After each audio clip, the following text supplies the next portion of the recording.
Welcome back, everybody. WHIP Radio in Philadelphia. Nice, a little 10th Avenue freeze out by the boss, Bruce Springsteen, to bring us back here on a Friday morning. 11:18 is the time in the WHIP studios. We're going to put the Temple football talk on the back burner for just a little bit. And still to come at 11:35, we have Temple football tickets to give away for the game tomorrow against Memphis. And you could have a chance to sit in a luxury box and get a parking pass at Lincoln Financial Field. So stay tuned as we'll get you that information out at 11:35. But it's time to talk some Eagles. They're coming off a loss to the Miami Dolphins, and they welcome in Jameis Winston and the Tampa Bay Buccaneers this Sunday at the Link at 1 o'clock. So let's go out to the hotline right now and welcome in Les Bowen from the Philadelphia Daily News, who's kind enough to join us right now. Les, Zach, and Mike here on Temple's campus. Thanks for a few minutes, and how are you?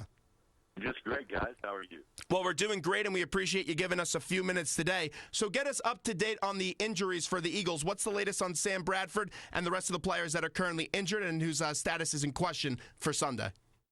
We haven't heard anything yet today, but I'm pretty secure in saying Sam Bradford is not going to play. He has not practiced this week.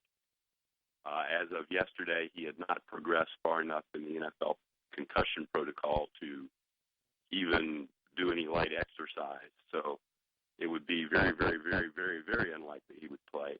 Jason Peters is a much bigger mystery and pretty important, really, for this game, I think. He was not supposed to practice yesterday. Chip Kelly told us before practice that Peters wouldn't be out there with this chronic back problem that has cost him the last 2 games. Then we went to practice, and Peters was out there practicing. So, you know, teammates said they thought maybe Peters was going to play. They also thought that last week. It's kind of a mystery. Peters hasn't spoken with us. Ryan Matthews will not play. He's in the concussion protocol also and has not even watched practice yet. So definitely no Bradford or Matthews. Possibly no Peters. And that's pretty much it. Everybody else seems pretty healthy. So when you take a look at the guy that will be filling in for Sam Bradford, it's Mark Sanchez. We saw Sanchez last year. We've seen what he could do in the past, whether it's with the Jets or the Eagles. He's a guy that can manage the game, but eventually will have that turnover like you saw up against the Dolphins. How big of a drop-off is it from a guy that hasn't played so well in a Sam Bradford to Mark Sanchez, in your opinion? Well, I guess that's the thing. You really haven't seen a lot of great play out of Sam Bradford so far in this system. So it might not be a huge drop-off. There are people who will tell you that Sanchez runs the system better than Bradford in terms of the tempo and so forth. But what you just mentioned really is the bottom line to me. It seems like with Sanchez, you get all excited. He makes 3 or 4 really good plays. You move down the field, and then suddenly there's an interception, as there was last week, and everything is turned upside down. We'll just have to see how that goes. I think this is a pass defense that you can throw against. It's, Tampa is a lot like the Eagles, 4-5, trying to struggle its way through. They do have a young franchise quarterback in Jameis Winston that you mentioned, and I think Sanchez has a chance to win this game, certainly a good chance, but it's going to be real interesting. His first start of the season.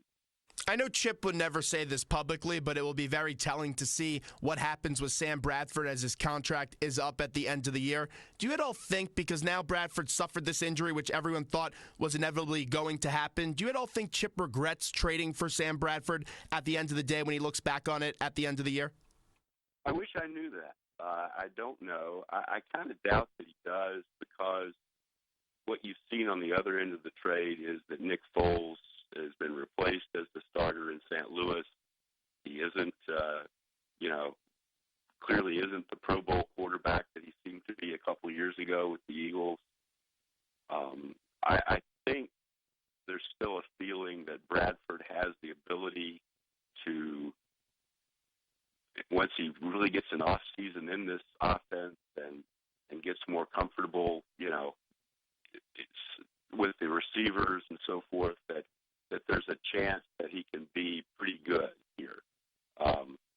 But I don't really know what Chip thinks, and it'll be fascinating to see how the offseason unfolds. We're talking to Eagles reporter for the Philadelphia Daily News, and that's Les Bowen. And Les, Mark Sanchez played some big games for the Jets, played in 6 different playoff games, winning 4 of them. He then played some games down the stretch for the Eagles last year, even had a Thanksgiving game. How much confidence do you think he has going down the stretch now with the Eagles, depending on how long Bradford is out for? I think he's pretty confident. I mean, I think he came into this season thinking a lot of the things I just said about Sam Bradford applied to him as well, that he had an extra year in the offense, that he was a year further removed from his injury, which was a shoulder problem.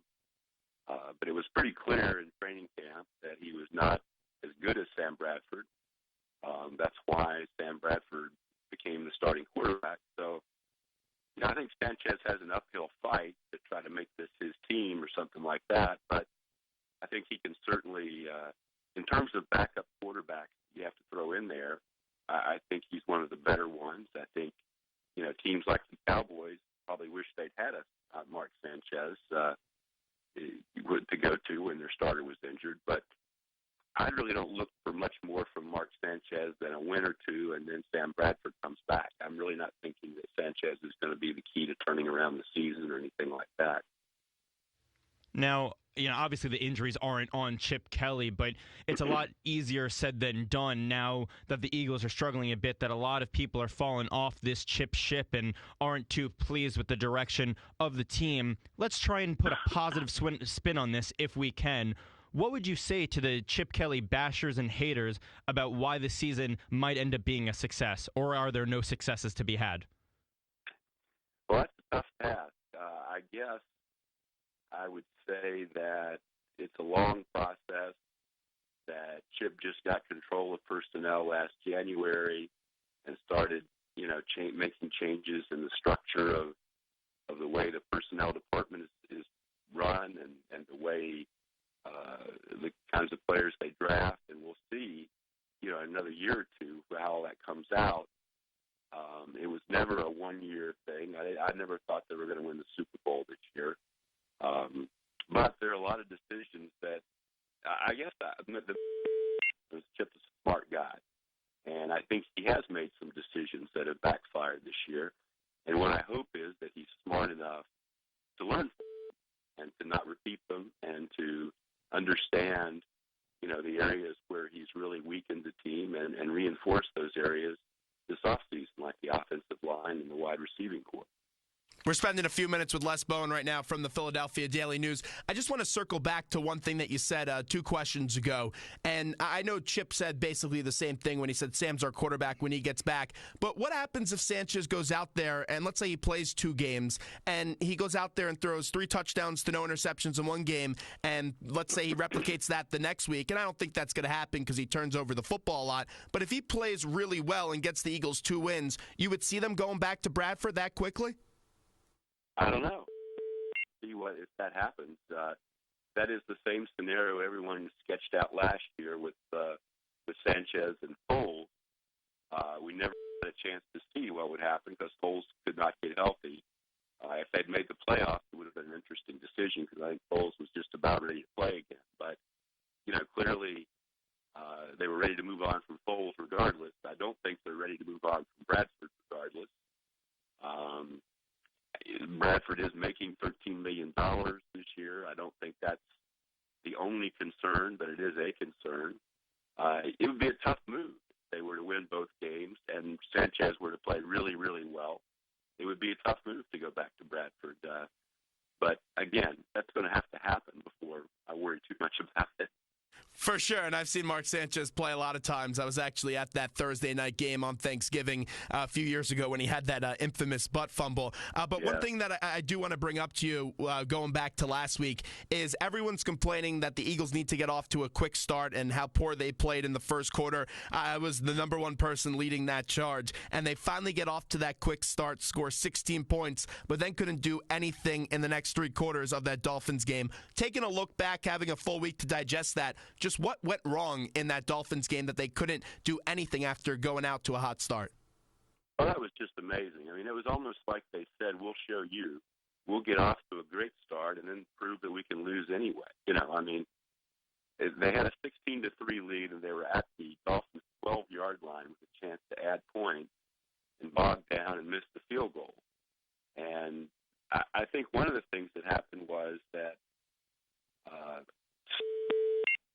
started to assert himself in the second quarter and just tear up the middle of that line. And the Eagles stopped being able to run effectively. Was a big part of it. He had not had a great first quarter. He's a guy that he's taken a lot of criticism. You know, he's been in two different organizations now, and he's an odd guy. He gets fined a lot for things he does, and sometimes he plays hard, sometimes he doesn't. He was not really doing much in the first quarter, and the Eagles were moving up and down the field, and suddenly he just started, wreaking havoc. Another thing that happened was, stupid, like getting a punt block. I mean, that's a huge momentum swing in any game. And it led directly to the Dolphins' first touchdown. And I think we were kind of off to the races then, It just, a series of really avoidable mistakes by the Eagles kept this from being the comfortable win that it should have been. And it's kind of the story of this team. They just aren't capable, it seems, of really putting together an entire game where everyone does what they're supposed to do and everything is buttoned down and, T's are crossed and I's are dotted. And that's the thing, because you take a look at the schedule. If you took a look at it going back to last week, you thought they would beat Miami. And then the next week, you think they would beat the Buccaneers. And then the week after that, you have the Lions. Those should have been 3 wins. And now you can't go into any Eagles game feeling really too confident just because of the way the team has disappointed this year. And I said it once, I'll say it again. This is all on Chip because he's the coach, he's the GM, he's the guy that's made this all these moves. He's the one that's constructed this roster. And I don't still get why he was going for it late in that first half, and Bradford took a big hit. But they have the Bucs this week, and they're in dire need of a win, especially with the way the Giants are playing. They look really well as of late. They just have to do some better clock management in the final 2 minutes. What does Chip need to do this week to put his team in the best position to win going up against the Bucs, Les? Well, I think they'll have to take care of the ball, which with Sanchez at quarterback is a big concern. They're going to have to, their offense depends on being able to run, and that's going to be a challenge against the Bucs, who are a good run defense. The Eagles will be without Ryan Matthews, who's their most effective running back, and it'll be real interesting to see how they respond to that. If Darren Sproles gets more carries, exactly how they approach that. The defense is going to have to play real, real well, and I think that's maybe the key. Jameis Winston is a great prospect, but he's far from a polished NFL quarterback. The Bucs, don't score a lot of points in a lot of their games. Their pass defense gives up a lot of touchdowns, and I think Sanchez can, maybe that's one of Sanchez's strengths. He's willing to air it out a little bit. Maybe they'll get a lengthy touchdown pass this week. Those have been very, very rare this season. But I think they're going to have to play really, really well to win this game. I don't think it's going to be an easy game. Tampa Bay beat Dallas last week, and it's once you, as you said earlier, once you lose that game to Miami, everything looks tough after that. It's going to be a struggle. As you just mentioned, the Eagles are without Ryan Matthews, and that's going to be a tough task, as now the 3-headed monster becomes a 2-headed monster. And you even said you don't know what will happen with Darren Sproles, if he'll get more carries. But if you were coach and you were picking the plays, do you think you would pick Sproles to be more of a receiver option and run a wheel route, line up adjacent next to Sanchez, and somewhat be that security blanket for Sanchez? Or would you give him the ball and have him carry it to take a little bit of the load off of DeMarco Murray? I think you're going to have to do both. And certainly I would target Sanchez more in the passing game than they've been doing, because their wide receivers haven't been getting the job done, haven't been getting open, haven't been getting, targets. But I would run him more. I would throw to him more. I would just use him more. I would get him at least 10 or 12 touches this week, if not 15. Les, we appreciate it. Thanks so much. We'll continue to read you at the Philadelphia Daily News. Thanks for a few minutes today. Awesome stuff. Thank you, guys.